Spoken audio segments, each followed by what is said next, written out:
Hey everyone, Hannah Mouse 1 here, and today I'm making a Paper Mache Peach and Mario from the Nintendo games. I am using a mixture of flour, water and salt in the mixture in the cup, and I'm using just scrap paper.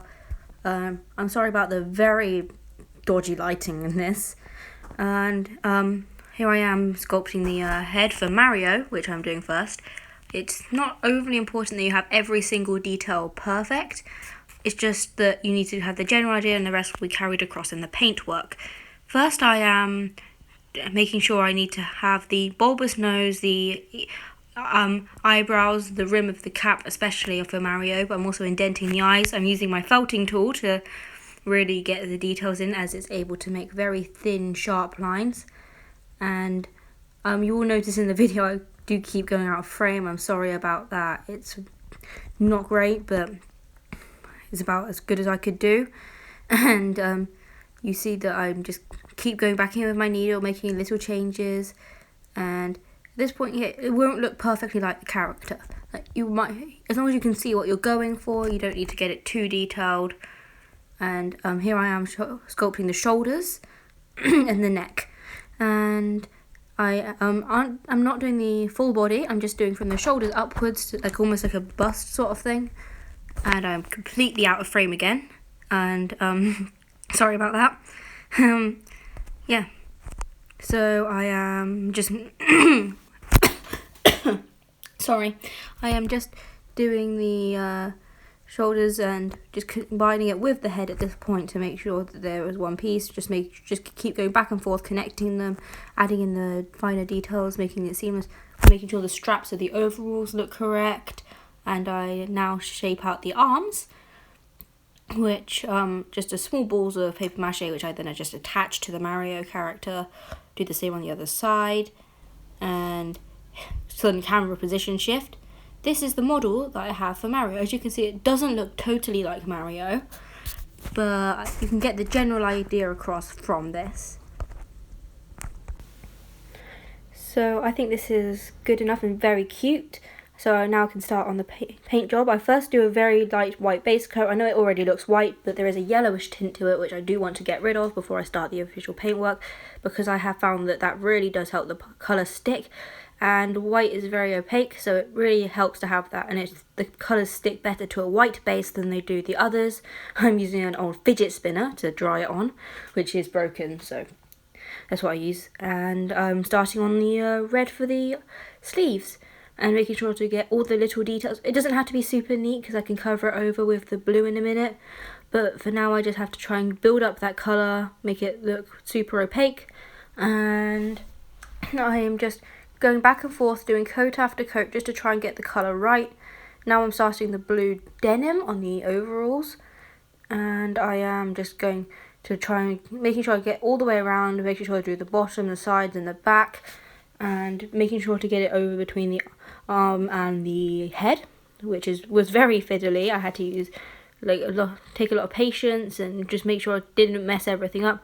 Now I am just mixing together a darker colour. Sorry, I'm mixing together red and brown, and I got it completely over the table. and again out of frame. I'm just doing the eyebrow, this is the moustache and the hair. I'm super sorry. But it does look incredibly messy. I'm not taking any attempt to go, but now adding the skin tone in it will help a lot, because I knew it was going to get messed up, so I knew I'd have to cover it over with lighter colour anyway. And I know it took me much longer doing it like this, but it takes a lot of going back and forth with paint, and I kind of expected that. I'm just going back and forth, just trying to touch up all the mistakes where I bleed into other areas that I didn't mean to. Just going back and forth, going between the colours. Oh, if you're wondering what that pink square thing in the background, it's an origami paper cutter. I was using it to try and stop the paint drying out by putting it over the paint yogurt pot thing that I'm using to hold the paints. And I'm just going back and forth just to try and make sure that I can just try and get the colours very opaque. I'm super sorry about the lighting, it's very bright. When I recorded this, it was strange because it would be sunny, so I would close the blinds and then it would start raining and then I couldn't see anything. So I just had to keep going back and forth, and in the time lapse it looks very splotchy and weird. I'm super sorry, but the colour really builds up now, and I'm just going back and forth, trying to make it look right. And I'm now adding the circle, which has the M on it in the game. There we go. And I did the M off camera because I couldn't do it with around the camera. As you can see, the lighting is very dark here because this is where it started raining, and I could see nothing. So I had to go open the blinds again. So now I'm just going back and forth painting, and this is what I ended up with. I think it looks super cute with a bit of a gritty style to it. I think it looks really nice, and it's very small as you can see in comparison to my hand, but I think it is really cool. I did go over it with a layer of Mod Podge at the end, and it's very shiny, very cute. And now we'll go on to Princess Peach. So I'm just modelling out the shape of the head using the same combination of flour, water and salt. The flour and water is what gives it the consistency, which makes it very strong, and then the salt is what stops it from moulding but doesn't overly affect the consistency. And in terms of what paints I just use very cheap paint I got from Hobbycraft, and then I coat everything in Mod Podge.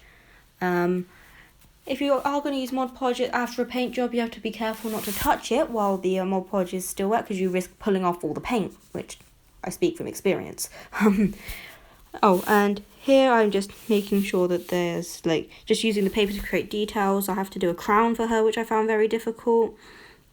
I'm just going over the details, just trying to make everything look right on her and keep everything in proportion with Mario. The features on Peach are the crown, the hair mainly, and her ears, but you can't actually see her ears over her earrings. The crown was so difficult. I don't like crowns on characters because they're so small and fiddly to make, and they almost have to defy gravity in standing up. And I just tried to make it as seamless as possible in the transition onto it, but that always does come at the cost of the crown looking a lot shorter than it is. And I do the hair, which is difficult because I haven't done the shoulders to go over the back yet. And I just use my felting needle again to try and get all the details on, occasionally pouring it on, more mixture on with a spoon.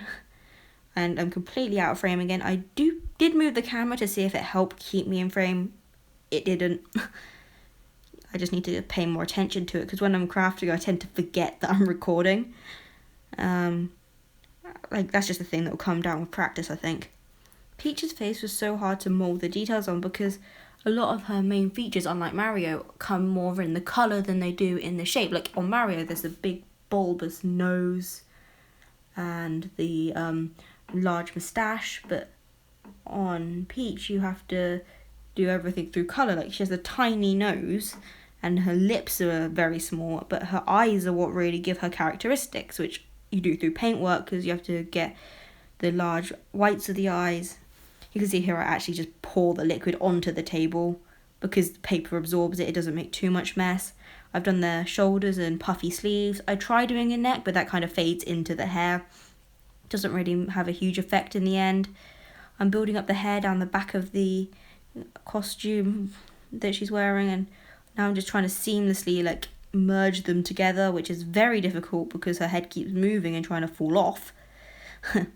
Now I'm just trying to make everything seamlessly go together by having the flicks of the hair between the shoulders and head, which she does kind of have on the character because it does kind of allude to curls on her character. And I'm just going back and forth to try and make the characters look as smooth, have a smooth transition as possible. Now I'm going on to the colour. I did the base coat off camera this time because you saw that on Mario. This shows how many coats you have to do to get a consistent colour, even on a white background. So any sort of tinted colour at all would be very difficult to paint over. With this yellow, I probably went over it 4 or 5 times, and it's a light colour, yes, but it's a very light background, but it still took so many coats to get a consistent colour. It's just something you have to be prepared for if you're going to be doing any painting medium, really. And I'm just going over it again and again to try and get the colour consistent. And I am just trying to get decent coverage. Now I'm going on to the pink for the dress, which I'm really happy with this colour. It took me quite a long time just mixing it to work out what colour I wanted, but I am really happy with the result, going all the way underneath to try and erase the splotches of yellow I got on the bottom. Now I'm going on to the skin tone. Again, now just going over everything to try and make sure there's no contamination of the colours. And just going over it again and again, to just because every time you paint something there's a chance you'll get it on something else, or the fact you might get paint on the surface you're working on and then you put it back on the surface without thinking of it, and then you get colour on what you put it on. And now I'm going on to the crown, which does have flecks of gold in it, but because I mix it with gold, I don't know if you can see that very clearly, but no, you really can't see it, but it does look really shiny. Now going on to the blue gem, I do later on change this colour quite significantly from the dark blue to a lighter one. As you can see, it's gone more cyan. Now I'm going on to the facial features, such as the pink lips, the whites of the eyes. Trying to get the white to show up, because it's really hard to layer the colours. I'm using a very fine brush that I got out of a children's magazine years ago. And I'm just going, before you do the pupils and stuff, characters always look very scary. Now I'm going on to the black details, such as the pupils and the eyelashes. I'm going very close to the camera because I can't see around it. You could occasionally see my head dipping into frame as I lean really close to see what I'm doing. Touching up. You can really see the glitter here now because I've added so many coats of it off camera to try and touch it up. Adding some Mod Podge over it to try and protect it.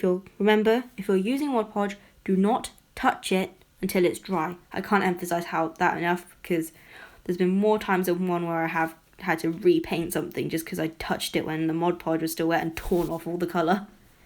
Here's how it looks in the end. I think it's super cute, and I think it looks really like clean compared to Mario, which works because she's like the royalty where Mario is the workman. That just kind of happened automatically. I wasn't really thinking of that when I was painting, but I think they look really cute together. Sneaky entrance there. And I think the colours are really bright. I want to thank you all for watching, and I will see you in the next video. Goodbye!